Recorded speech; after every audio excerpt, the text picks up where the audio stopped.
Most people are saving dollars. You know how stupid that is? You have got to be a idiot to save dollars. They're printing it faster than you can even think about it. That's not wealth. That's a job. You can get fired, you know. And then my rich dad always says, work for assets.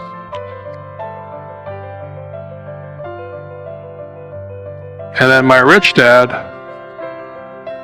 always says, work for assets.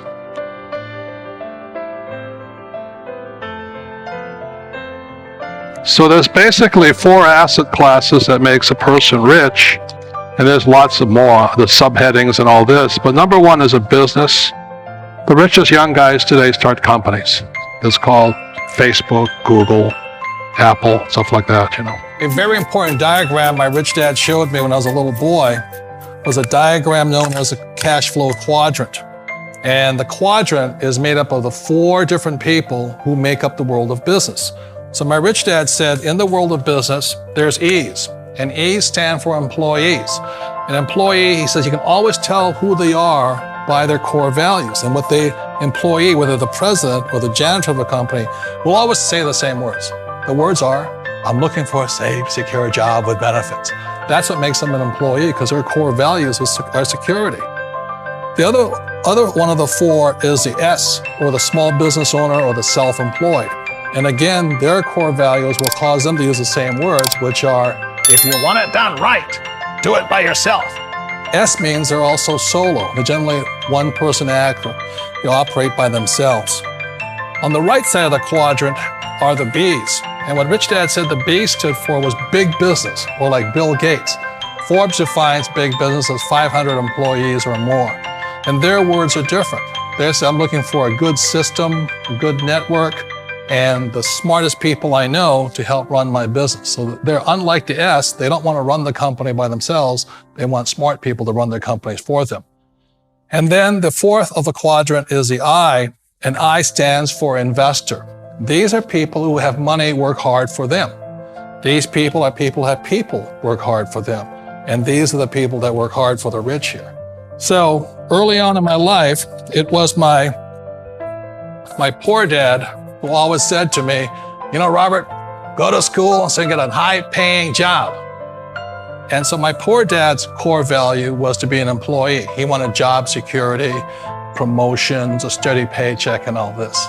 And so it was my rich dad who said to me, he says, you know, Robert, if you really want to be rich, learn to build businesses. It made more sense to him to work hard to build a business, something you owned and something you could pass on for generation to generation to your kids.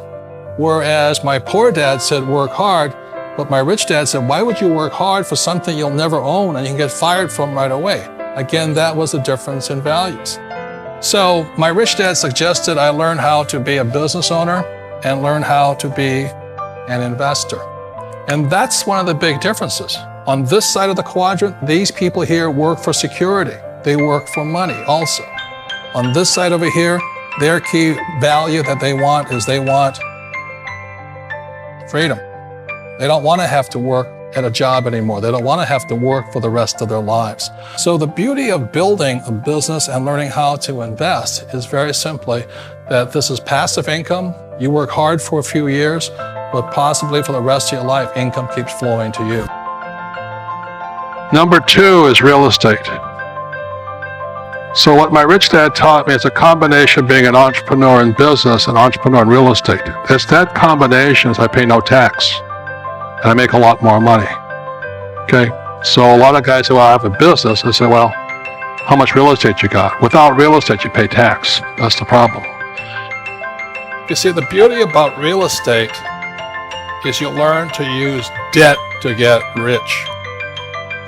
I'll give you another tip. If you're going to be rich, you have to learn to use debt. It's called other people's money. So when I hear poor people say to me, I don't have any money, I said, because you're an idiot. That's why. You're not supposed to use your money. You're supposed to use other people's money. But that's debt. I don't want to do that. And so they stay poor.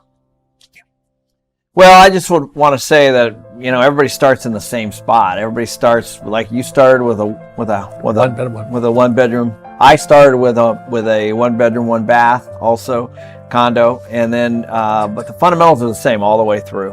Yeah, but we all start, and the bargain. So if you don't know what a short position is, shorts are illegal in some countries. yeah. If you don't know what that is, there's your first clue of what to go study. But a lot of the wealthy people, and in fact, like Goldman Sachs and institutions, they'll take short positions here, where they get paid as it goes down, just as a long position gets paid. So there's 2 positions to learn about, the long position and the short position. Since both happen, it would make sense to me that a person would learn both if you're going to see both in the market. In other words, options, right? Yeah, and options is a great place for cash flow. One of the best opportunities to make money in the world is insurance. You sell a premium and people pay you insurance. That's exactly what an option is. And so if people want cash flow during the ups and downs, then you would learn about options. I'd also say this, Robert, is options, people say they're risky and all this. They're actually designed to protect you and to give you an assurance. Think of it this way. One of the greatest lessons Robert ever taught me was there's a relationship between risk and control. I can't control this, buy low, sell high. With an option, I can control where I buy and where I sell by paying a little premium.